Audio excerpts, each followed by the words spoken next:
this was just to give a preamble, to give props to JJ. I think that probably the second best ally I've had so far in VDO for sure.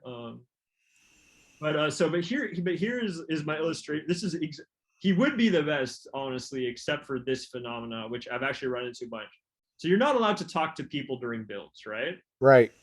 Why do people just expect you to believe that they didn't know that this isn't the bill you wanted? It seems to happen over and over again, right? And also, like, I mean, you can tell people ahead of time, right? But it seems like almost a waste of time. And just you're going to come off as controlling. How do you get people to build what you want without being able to talk, right? So if you look here, and you can kind of see why Morgante ends up topping this board already, right? Is Italy builds 2 armies, Correct.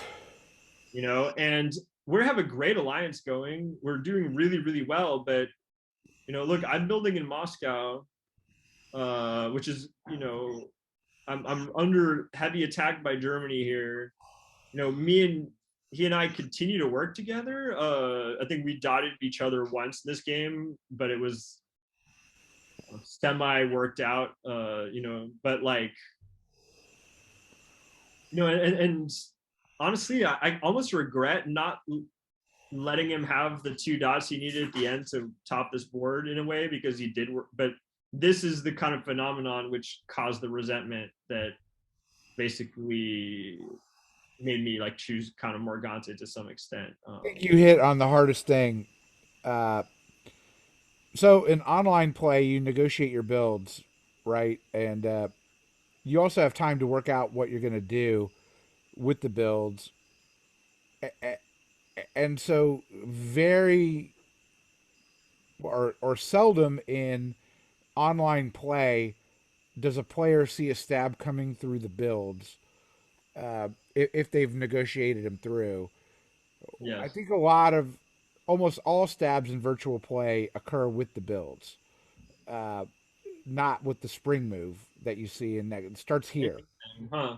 Uh, and it has taken me a while, but I've gotten over my fear of being uh, demanding.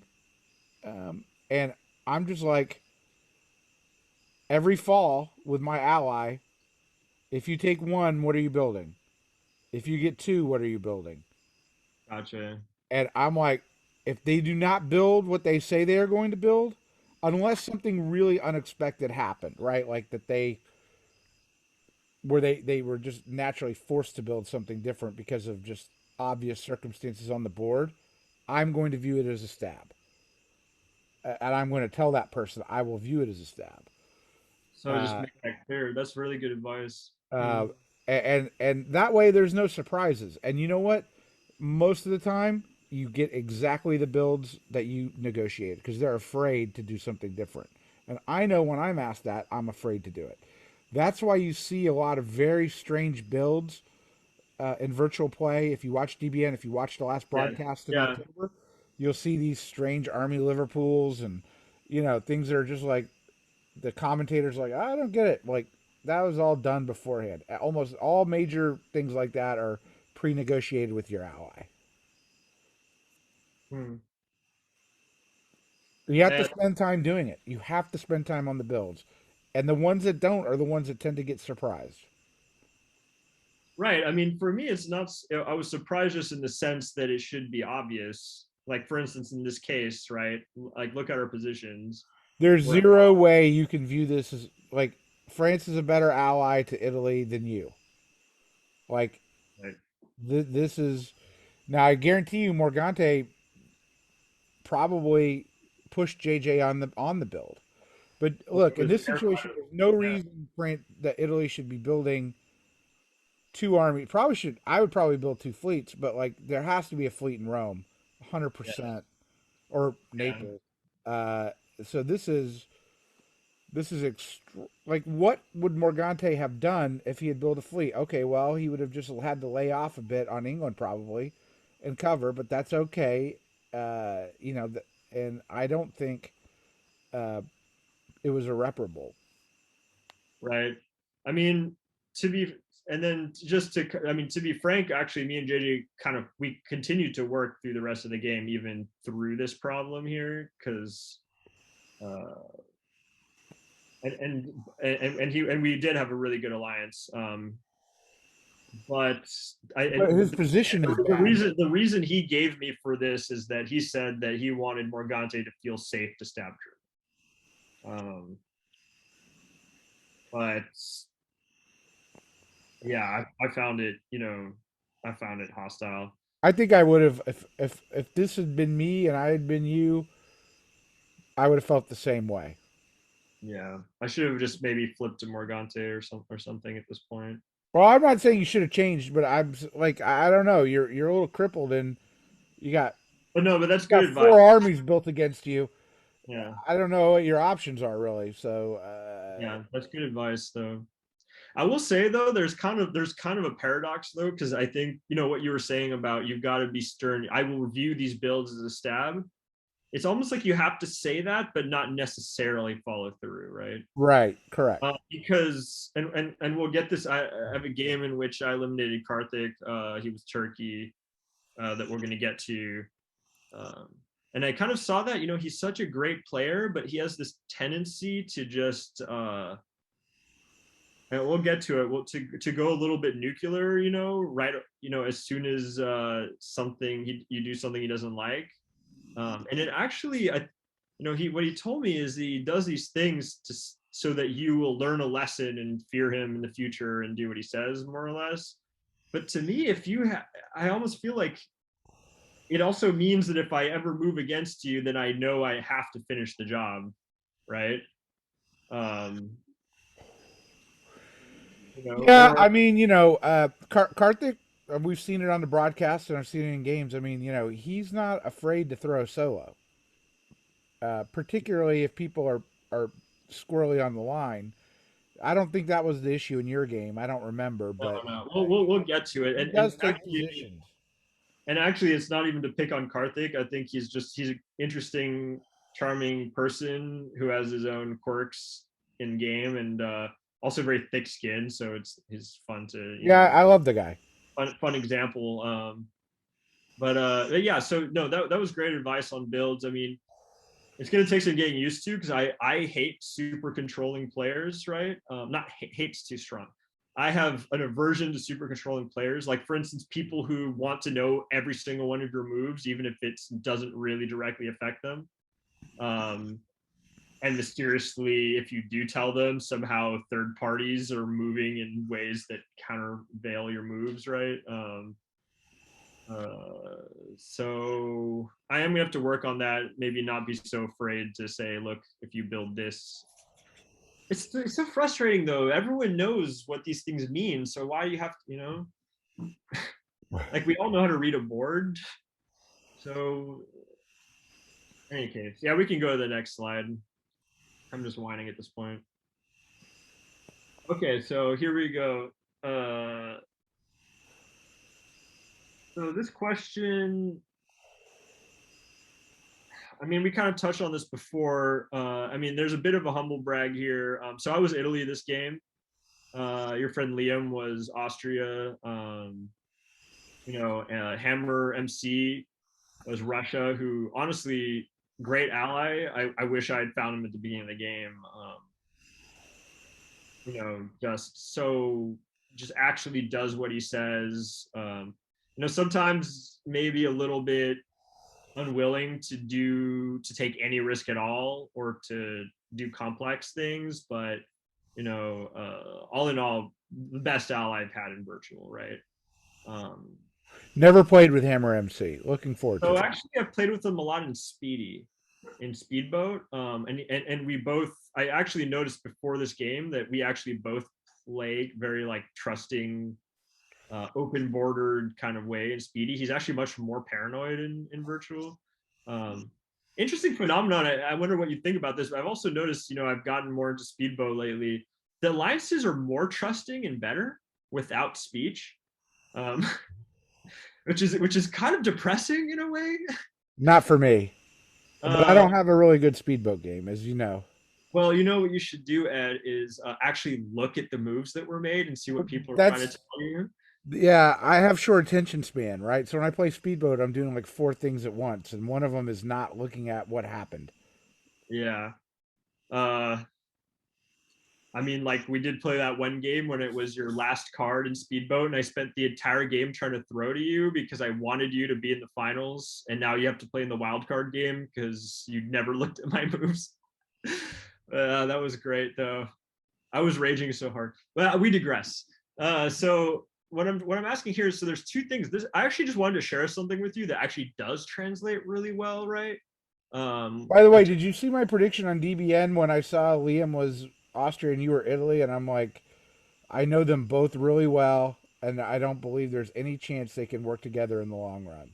So I did hear that, and you actually missed the mark though, because Liam, I liked Liam. So I had already gone into this game, right? I went into this game and I already had, I had that conversation with Tom, and he gave me this great advice, right? And he's like, don't be the one to come in with a plan. I go in this game, Liam immediately comes to me with a plan. He He likes to make wanted me to plans. go to Budapest from the beginning, which is so bizarre. Like, did he look at our game and you know, No, uh, but he always wants to do little weird things. Like that could have been a great thing for so I you. was really excited about it. And actually, I even burn a lot of bridges. For instance, Karthik, someone who really wants you to do his amazing, brilliant plan, really pissed at me because I was basically telling everyone who's coming to me, look, I'm just doing what Liam tells me to do. Point. And it was true, and it's because for one of my only times in my life, I actually was really digging my ally's crazy plan instead of me being the crazy one, right? But then the thing but then he like turned around and tried to stab me for two, like in 1902. And I think he thought I was going after France, but I actually moved to Piedmont to help France. So he thought he could jump into Venice and take Budapest, and like I just blocked it. And very similar to our game, except the roles reversed, right? I rallied the board. In some ways, getting stabbed early ineffectually is a great thing for your game. I've noticed. But yeah, and then me and Russia kind of took it from there. So you didn't quite call it. Like I actually think Keep I going. I think me and Liam could have a great alliance if he doesn't try to line his pockets the second he can. But regardless, though, can you hear me, Ed? Yeah, keep going. Okay. So my question here, first it's something that actually worked, and then a question. So this is the question of information control. Um, One thing I've noticed in virtual, and this is really caught me by surprise. You think it's the opposite because of the limited amount of time, but people in virtual, if you make a plan with your ally, they will just immediately go to everyone on the board and tell them what the plan is, right? Like, why is that? And how do you stop that from happening? Or is that just a kind of an ideal that I should let go of in an alliance, right? Because to me, having a plan with someone, it doesn't necessarily completely depend on secrecy, but camouflaging it is such an advantage. So why would you go and tell everyone what it is? Um, and I didn't Uh, just, yeah, okay, so this is more probably outside your comfort zone, but I have trouble believing that, but let's hear it. this is where you really have to pay attention to. Like we're all modern 21st century people playing a board game on a computer through the internet, and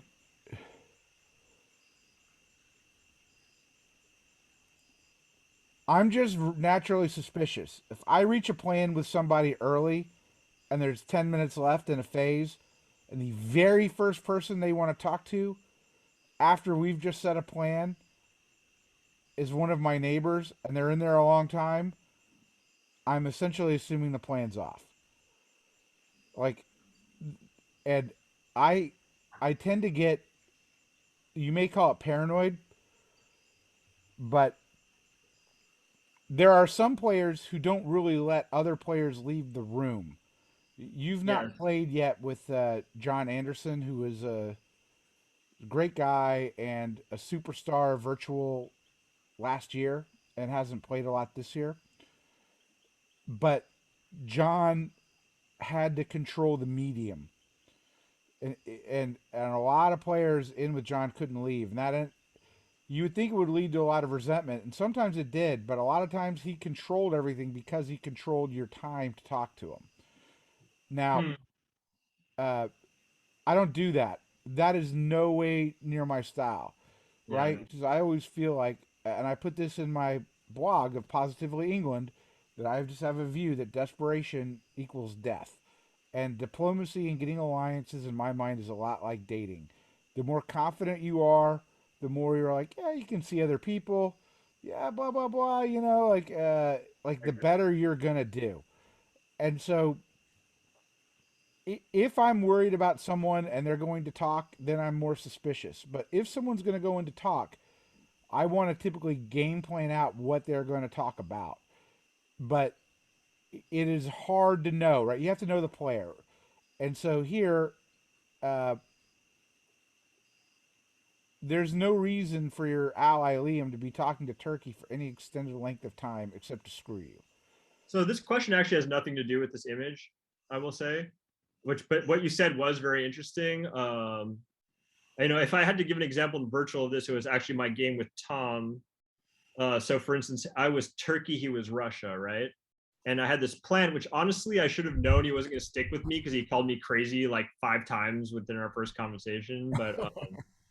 But regardless, so did this opening, like I call it the Psychonaut. I'm sure it has like an official name, but basically, it's a fake. I let him as Russia have the Black Sea, but he convoyed my army with support into Romania, It right? was beautiful. I remember Yeah, that.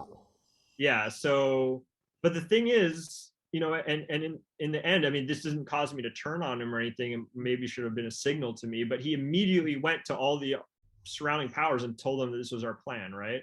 Ugh.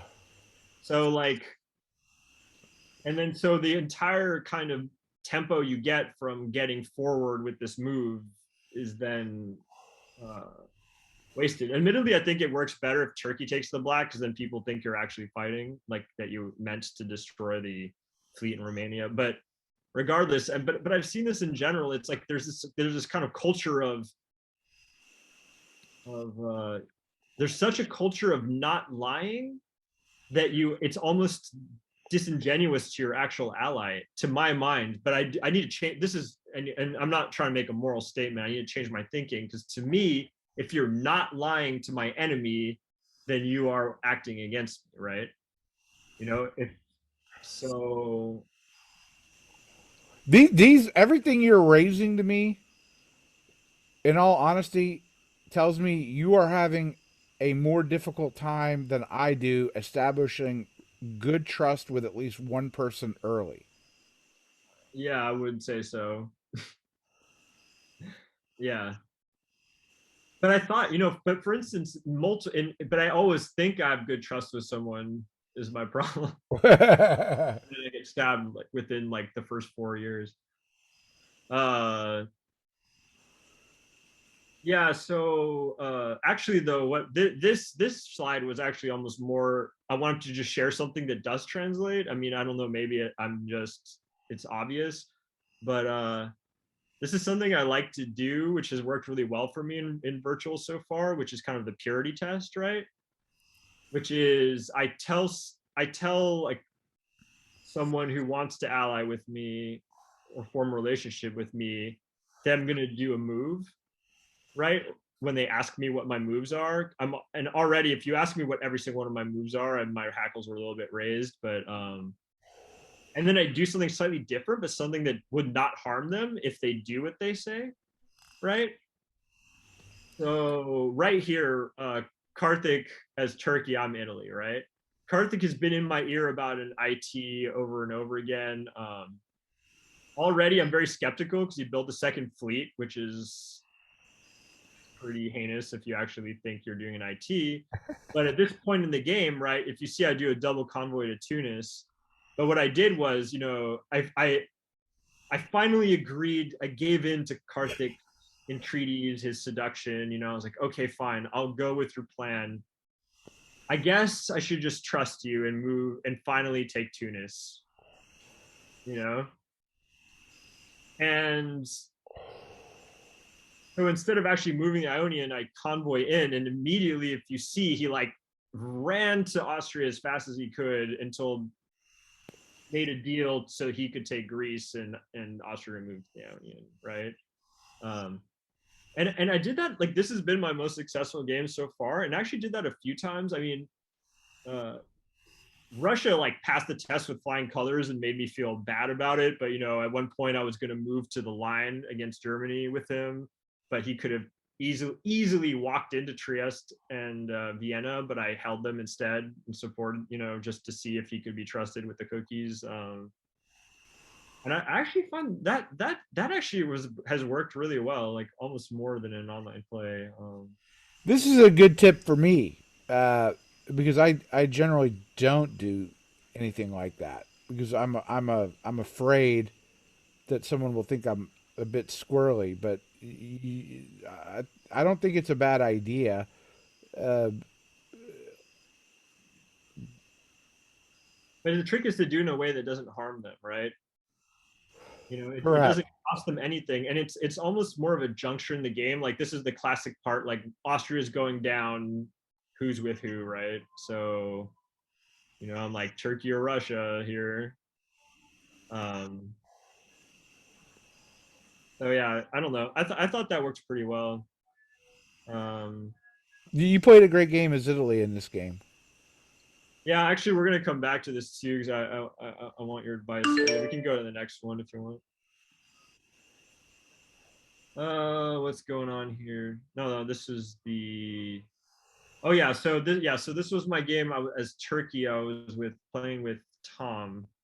Um, and this is my question too: is how much does this, like, because I this DBNI scoring thing that people really are seem incredibly invested in, is really really complicated. I'm very mathematically challenged and, like, just frankly, like, kind of bored by scoring systems and stuff.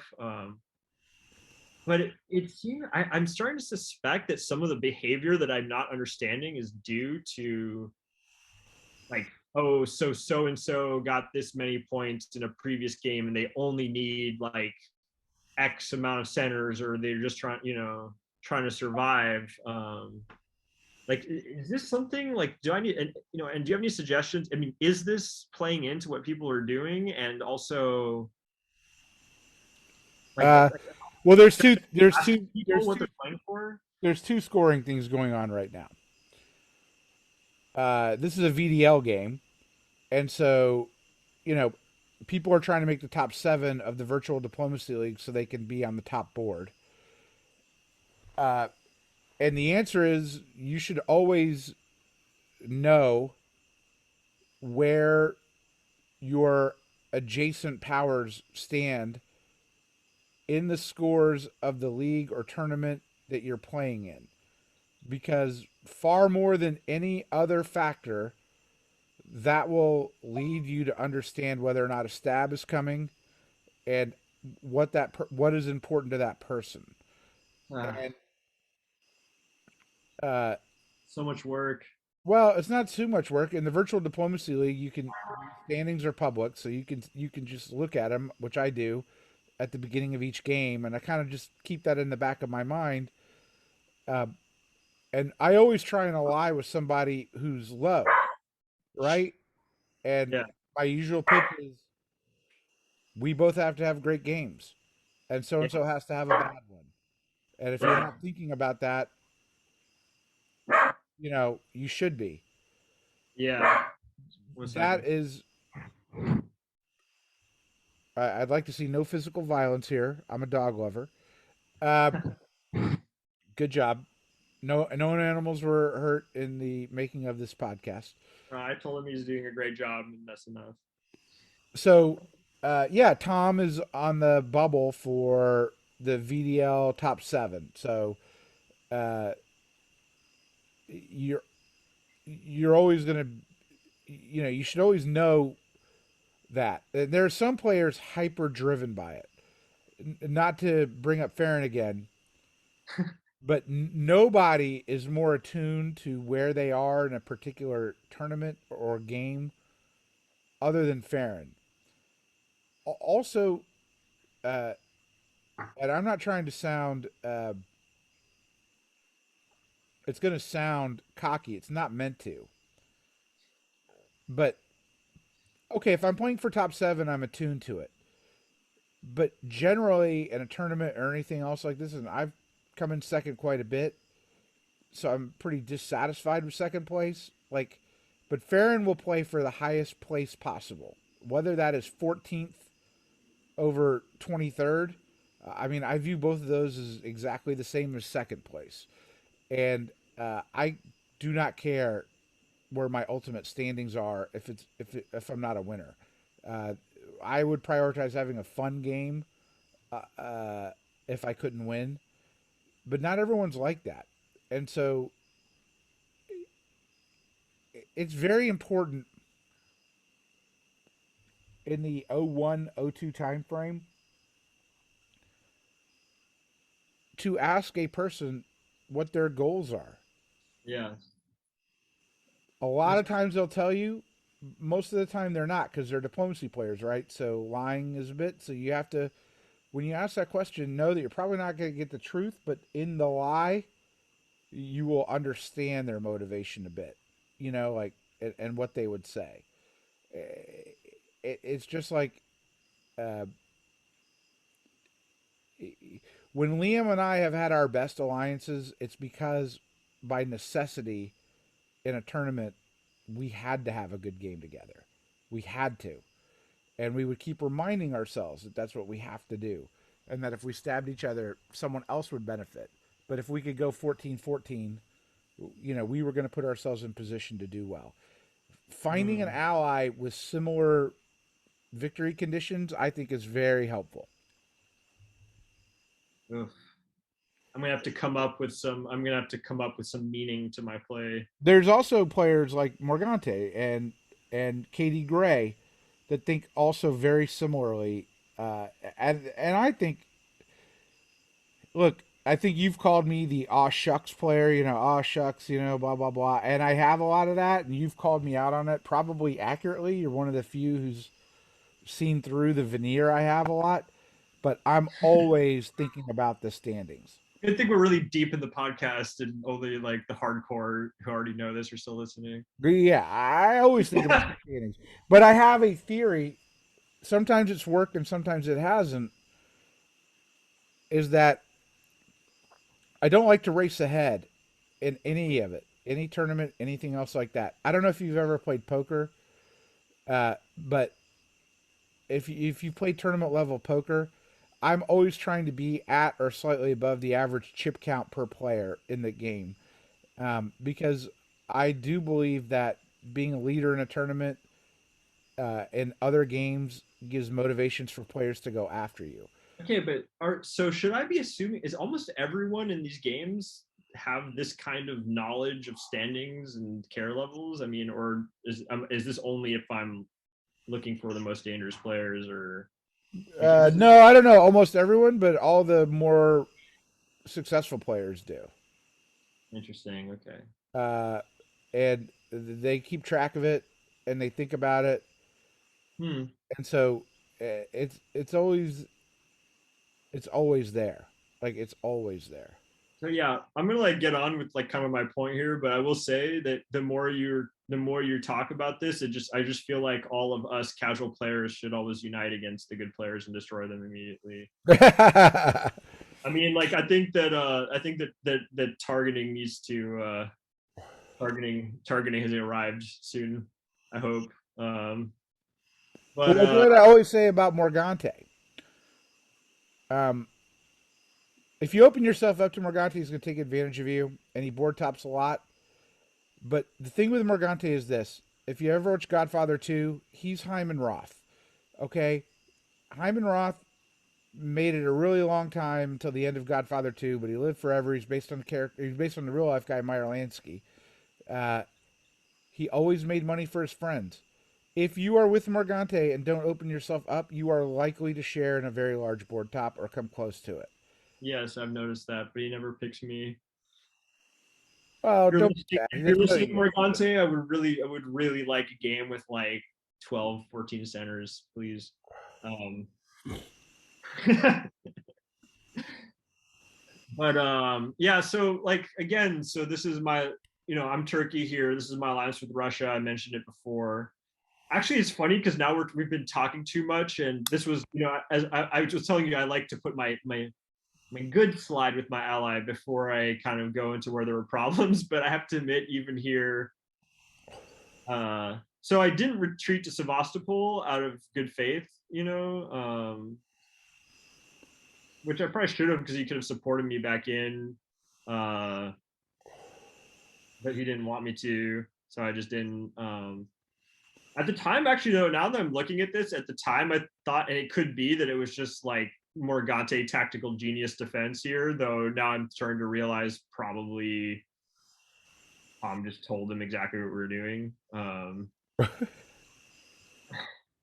So back to that same problem of information control and just, I guess, assuming that people are just going to be truthful and moral by telling your enemies truthfully and morally what you're doing. But yeah, if you go to the next slide, uh, so this is why I was kind of asking you about those incentives, and I could be wrong, but I've just tried to make sense for this for a while.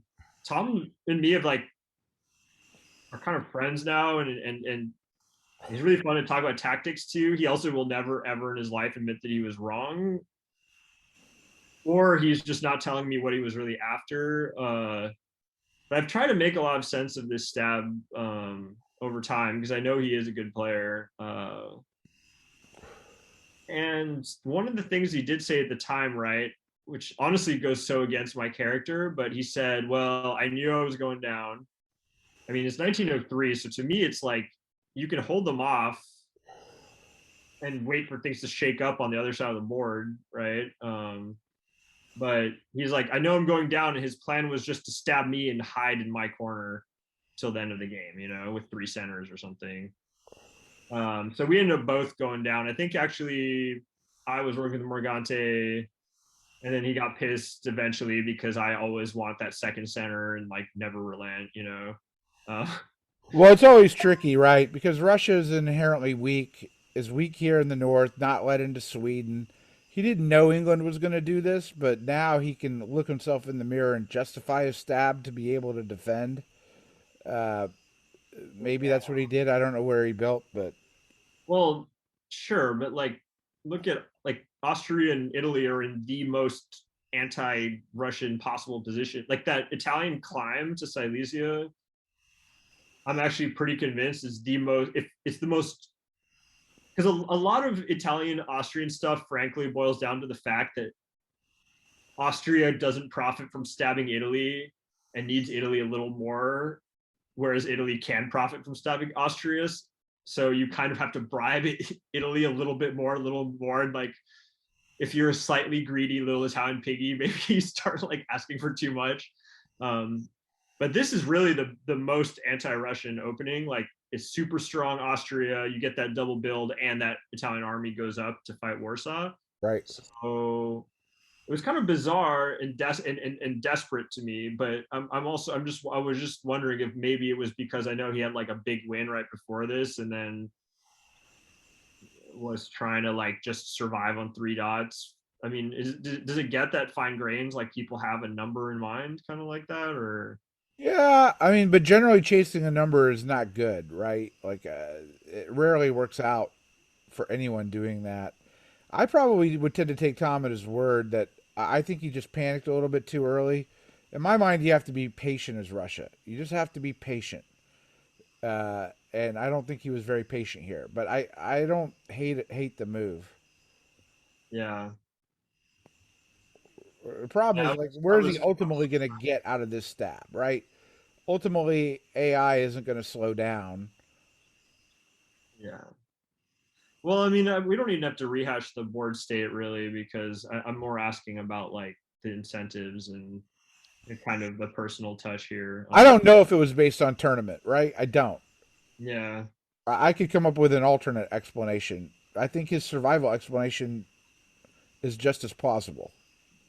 but so wow, man. I guess people just think so differently. To me, just to stab my ally just so I can hide in the corner is I don't understand why. If that was just the like the personal explanation, I don't understand why. No, that's not in my game. Like Yeah, I feel like I build credibility commiserating in losses with my ally, right? That we can use later on in a game, as opposed to just like leaping from dot to dot. why are you part of all these losing alliances, Ed? In virtual, I've had a lot of good alliances, and my stabs have tended to be more effective ones. I learned early playing against Saren the dangers of a too early stab. I really want to play with her. I've become such a fan watching her games. The Oh, two things I love is her. there's no one who's a bigger fan of hers than mine, but I don't like playing with her because of how good she is. Well, yeah, most good players are kind of unpleasant to play with. Not all, but the I don't know if that's true of her. I mean, I just love she just has this way with she'll push single raiders all the way across the board, and you can almost just to affect the other side and also I there's like I've noticed watching her games, it's almost like this psychological force field. Like she never gets jumped at the beginning ever. Um, really impressive. She's got good tactical awareness, and negotiating's become really good. Also, don't discount this. Through her Nexus work and her virtual work, she has relationships with almost everybody in every game. Oh yeah, yeah, I know that too. Um, yeah, that is such an important part. Yeah, we can go to the next one too. I kind of feel bad. I feel like I just dumped on Tom there. I was just trying to figure out a scoring thing. This is actually more like almost a comedic side. And maybe you don't have an answer to this, but how do you deal with like fatigue? I can't even play two games, and like unfortunately, and I actually have to admit, like far be it from me to critique things, I actually think that the scoring system in these like favors participation a little too much, where they're encouraging like unhealthy uh hours played. But I don't want to concern troll people, but like at least for me, like if I played three games, that would be like psychologically very bad for me. And while still being a temptation, but so this was my game with JJ. I'm Russia, and like it's just an example of like fatigue, right? Like I'm trying to support. Like I'm a pretty experienced player. I've played for like a few years, had some success online, but and here I am trying to support the north coast of St. Petersburg to Finland, right? Right. Uh, but like, is there anything like, is there any way to kind of like pace yourself, or I think this is player by player. The short answer to this is all I really know is me. And as a lawyer, I try cases, but I'm not a criminal lawyer. I'm a civil lawyer. If I'm lucky, and I mean lucky, I get to go to trial once a year, yeah? and there's nothing in my life more of an endorphin rush than going to trial. And I can work 20 hours a day, force feed myself an Ambien, wake up 4 hours later, and go back without ever feeling anything other than fun and joy. Hmm. And the only similarity to trial work, which is a test of, in my mind, of mental acuity, is diplomacy. And I have innately an ability to, I get such an endorphin rush playing the game, and I have hyper focus that I think if you remember in Virtual Summer Classic, I played 4 games in a row. I played 36 hours in a row of diplomacy without a sleep. And then you quit for like you had to take a huge break though. Yeah, well, you know, well then I took an 8 hour nap and came up, played the finals, lost, and you know, stopped playing for a couple months. But I can, I do not get fatigued. I force myself to. It just comes naturally to me that I can play. Like you read every year about some Korean gamer who played like 4 days in a row and died at the Xbox. Like I probably could do that. I could probably just go and Please play. don't die of diplomacy, Ed. We would miss you. So, uh, yeah, Yeah, well, it's funny though. It's like I have a like my I have like really good like physical endurance and I can maintain concentration on like a kind of abstract project for a long time. But I can see what you mean about the lawyering in the sense that what really gets to me is just the constant barrage of speech, and, like questions and pressure. And I think, I mean, this is almost giving up too much because I feel like diplomacy players are sometimes evil and will use this against me. But I feel like I do so much better in a game where people are more laid back, not just because I feel it just my endurance goes up. Like I don't feel as stressed out by the people around me. well, Um, I think, I mean, okay, so a lot of my cases settle at a thing called mediation. In fact, I've had 3 mediations in the last 2 days, which is usually an 8 to 10 hour process where you're trying to resolve a case between two parties, and you're trading dollars and cents all day long. I have a really good record in mediation, mostly because I maintain my focus and I'm able to concentrate on the dollars. And I feel like the other side almost invariably gets more tired than I do. Maybe because I'm very cheap personally, and I get G'd up about it. And the same thing in diplomacy. When I sense other people are tired, a lot of times they'll turn over their tactics to me, uh, because I'm not. uh, And other times I'll pretend to be tired when I'm not. I just want to quietly watercolor the map together. Like is that so wrong? Like listen to some music. I Yeah, don't. no, I don't view it as a relaxing endeavor at all. I view this as like psychological warfare, and That's fun too, though. this is I can play for a really long time. But I mean, I make tactical mistakes every game. So like, when I see this, like that could have just been Ed Sullivan I messing up, right? Not fatigue. 100% believe that. Yeah. you know? But it must be great for you because I have seen you bumble moves quite a lot, and I've gone from we played a long time together, like since Nexus game one, right? And I've gone from you know calling you on it, like you said before, being like this is all planned, he's doing it on purpose, which is to an extent, and then come back around to realizing well, often he actually is fucking up, but then he uses his fuck ups to his advantage. So it's Correct. Yeah. No. Like, yeah. No. I mean, because right, you always want to be the not yeah, always, but it's really helpful to be the weak person in an alliance.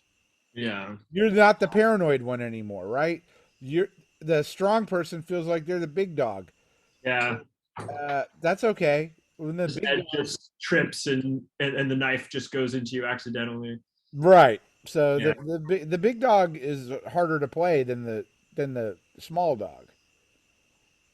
So yeah, that's I just but you don't have any like you think this is just something that's innate. You don't think there's a way to maybe like maintain that focus or kind of keep going or and how does someone who doesn't have that naturally ever be successful like because I don't think I'll ever be able to play the games to play Well, for what others are playing for so go to your doctor, tell them you have ADD, get some amphetamines, and pop one before a game, and you will focus.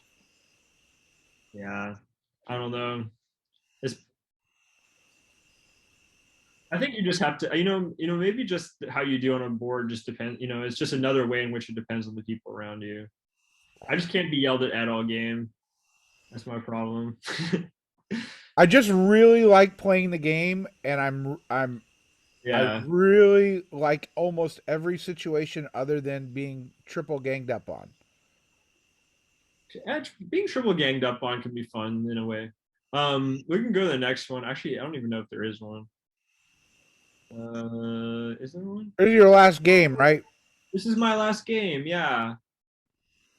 So my question is simple here. It's actually one of endurance. It kind of is building on the endurance thing because I'm wondering if I just ran out of steam psychologically. But I was Italy here, and I'm the one who proposed the draw, and I also agreed to the draw. Like, do you think I made a mistake? And should I? I saw when I was looking at the footage of it, I saw that Morgante, who having having been beaten by him multiple, like 50% of all my games have been topped by him so far. I have a lot Who of was respect Russia? for what he says. I'm Italy. Who was Russia? So Russia was Hammer MC. This was that game where Liam was Austria, and then me and Russia just had a. So I'll tell you the situation here. So the situation here is a Christian who actually I really like working with him too. He France. I interviewed him after the game. Oh, did you? Yeah, I really like working with Christian, and I really hope that we can actually be like more active neighbors because he both is someone who like seems to do what he says, and also at least with me, and he's also creative tactically, which is like more fun. Like so, Hammer MC was Russia. I know him from his name from Speedboat. I forget what his real name is. It's Chris. Chris. All right, of course, Australian Chris. Uh, and my problem with him is he just was so ultra cautious, right? So like for instance here, because of that fleeing the Black Sea, he wouldn't move any of his units out. And me and Christian were trying to get him to go to Finland so that he could press against the north and maybe get a build in STP. Um, and yeah, and I'd moved out of Marseille because Christian, he was quite upset that Germany, especially, had pressed the attack on him all game. I mean, he defended amazingly. Like it's 1907, they attacked him the entire game, and look where he is. So and he was on board as kind of a janissary, and probably more tilted towards me, but just even more than the board state, though. I mean, like I did have things pretty. I had things diplomatically, things were really going well. It's not a matter of me wanting to stab Russia, but more that I feel like we could have rolled Germany and England, the three of us, and all had a better result. I don't know. Like, what do you think, or was I smart to draw here? And I also do think I might have just been tired as well. I probably would have drawn. I don't. I mean, I like your position. Yeah, If I was gonna draw, I probably would have left. If I was gonna propose a draw, I probably would have kept me in Marseille. Uh, but I understand your loyalty to France. The way I'm looking at it is, you got to have a goal before you enter a game. yeah, that is my problem, perhaps. I don't think you had a goal other than just to have a fun game. And Yeah, if that was your goal, then you succeeded and you should have drawn. If your goal was to make the top 7 of VDL or something like that, which I don't think was your goal, then I would have kept going. I mean, if I think I could play enough games, I might try for it, but until they introduce something like win rate or something, I'm not really that optimistic. This is good. That's actually it's very philosophic, but that's really good. I need a meaning. I need a meaning to my game. So if anyone has good a meaning to game to send me, like I'm taking applications, I guess. All right. Yeah. I Anyway, mean, I mean that it sort of ruined me a little bit because when I was a neophyte to virtual diplomacy, I literally was just in every game to have a great time. That was it. And that allowed me to have some measure of success because that really was my goal. And now my goal is to do, uh, and I had good results. I didn't have great results, I had good results.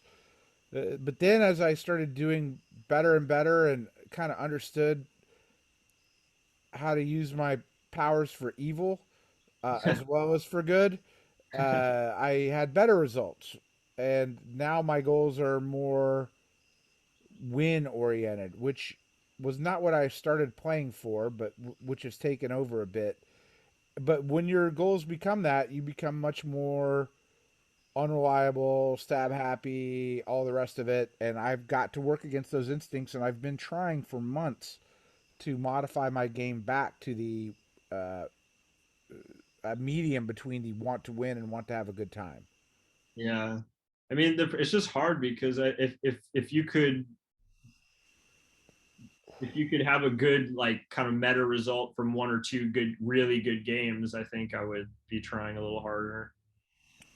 But Well, I think you've had a very good foray into virtual diplomacy. I think you've developed a good reputation as a fun player to play with, right?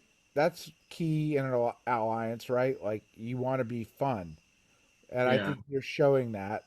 But I think you need to like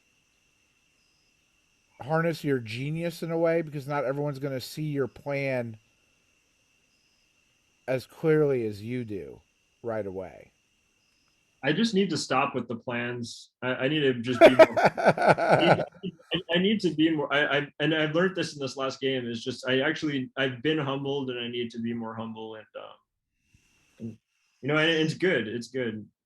Actually, it's nice. It feels really good to be challenged in some ways too. Um, but yeah, I mean, I guess I mean, I think that's all my questions really for you, unless there's something else you can think of. I mean, you did really just sting my soul because I feel like that's my, in relationships, you don't know how many times I've heard "you're fun," but uh, you know what? You know, it's well, like, I you don't get the "you're fun." I get stabbed in 1903 in general, basically, you know. Look, So I don't have. I mean, I try to be very self-aware, but as you know, I'm going through a divorce, and my soon-to-be ex-wife told me that everything that comes out of my mouth, like breathing, is geared towards cross-examination and improving my position. And it just comes so naturally to me to do that that I'm really contemplating, am I like that? Because you know, like, am I really that inquisitive about stuff? And you know, and so you know, it yeah. may just be her being mad at me right now, but I hope others don't always view me as a information gathering sponge. Um, I actually don't, man. You seem pretty oblivious to me, if that's any consolation. I'll take it. You know, you don't even know about half the secret channels, so I it's don't. You told me that I was a topic in some secret channel, and I got jealous. yeah, yeah, yeah. Oh, you are somewhat something of a celebrity, you know. All right. Well, we may turn this into two podcasts. I might cut it in two, but I Yeah, had a it was lot of fun. long. Had a lot of fun talking to you tonight, Hand, and thanks to those of you who listened as we rambled with a few late night drinks on a Friday night about virtual diplomacy. Good Yeah, night. I hope this helps someone too, whoever does want to make the leap, because it is a really fun leap to make. So I'm glad you said that. I wish more people would play. I think they would find it more fun. We've had a reduction in attendance this year, but I'm glad that you were one of the people who came on board. yeah, So, good cool. night to you, sir. Good night, man.